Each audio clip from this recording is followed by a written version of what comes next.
Social media पर एक नाम सबसे ज्यादा सुर्खियों में है, ट्रेंडिंग में है। नाम की पहचान बताने से पहले उनके कुछ बोल है जिस वजह से वो फेमस है, वो बता दें। जो राम को लाए हैं हम उनको लाएंगे। ये भजन आपने सुना होगा 2024 के लोकसभा चुनाव में, तो आपने हर गली में यह भजन सुना होगा। अयोध्या से लेकर देश के कोने कोने में यह भजन बजाया जा रहा था। इस भजन को गाने वाले जो सिंगर है वो इस कदर लोकप्रिय हुए थे कि हर मंच पर उनका भव्य स्वागत किया जाता था। चाहे वो प्रधानमंत्री नरेंद्र मोदी हो, योगी आदित्यनाथ हो, या बीजेपी के तमाम बड़े नेताओं के कार्यक्रम में उनको निमंत्रण मिलता ही मिलता था और वो जाते भी थे। लोकसभा चुनाव के दौरान तो एक तरीके से ट्रेंड बन गया था उनको बुलाने का, उनका भजन गवाने का, उनका भजन बजाने का। बड़े बड़े डीजे लगाकर वो भजन बजते थे। लेकिन आज अचानक फिर से उनकी चर्चा क्यों होने लगी? दरअसल आज इसलिए चर्चा होने लगी कि वो बीजेपी के लिए लगातार काम कर रहे थे। वो खुद कह रहे हैं बात को, लेकिन अब उन्होंने कहा कि नहीं, हरियाणा की पंचकुला सीट मुझे नहीं मिली तो मैं अब बीजेपी नहीं बल्कि कांग्रेस के साथ जाऊंगा। कांग्रेस पार्टी में जाने का ऐलान वो कर चुके हैं। वो कह रहे हैं कि उनका विचार कांग्रेस के साथ मेल खा रहा है। वो तो ये भी कह रहे हैं कि भाई किसी एक पार्टी में रहने से ही हम हिंदुत्व की सेवा नहीं कर सकते हैं।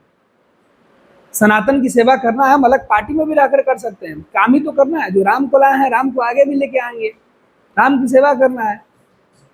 योगी आदित्यनाथ गुरु हैं, अच्छी बात है, लेकिन एक ही पार्टी में रहकर ही क्यों?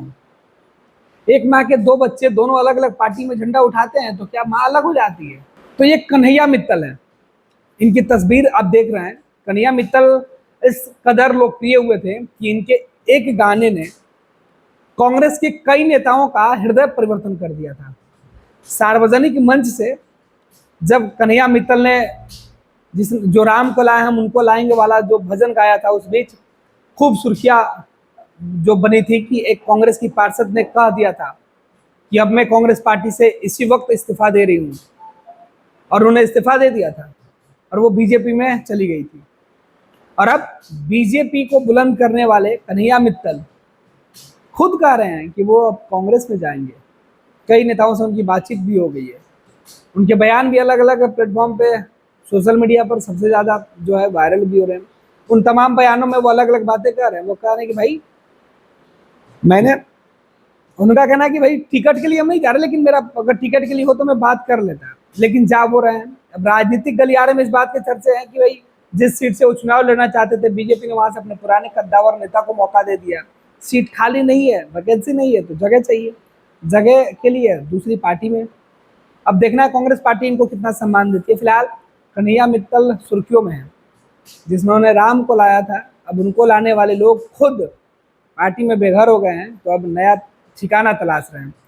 कमेंट्स बहुत सारे आ रहे हैं। सोशल मीडिया यूजर्स उनको कई तरीके की उपाधि दे रहे हैं। कुछ उन्हें नाग बता रहे हैं, कुछ उन्हें कह रहे हैं कि मौकाप्रस्त बता रहे हैं। कुछ लोगों का मानना है कि चुनाव में टिकट नहीं मिला इसलिए छोड़ के जा रहे हैं।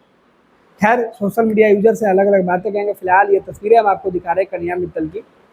उनके बयान भी है, लेकिन बयान हम आपको नहीं सुनाएंगे। फिलहाल तस्वीरें देखिए आप किस तरीके से कन्हैया मित्तल जिन्होंने राम को लाया था वो भजन भी आप सुन सकते हैं। और उनकी बोली जो है, उनकी शैली है, अब वो चुनाव में टिकट नहीं मिलने की वजह से पूरी तरीके से बदल गई है।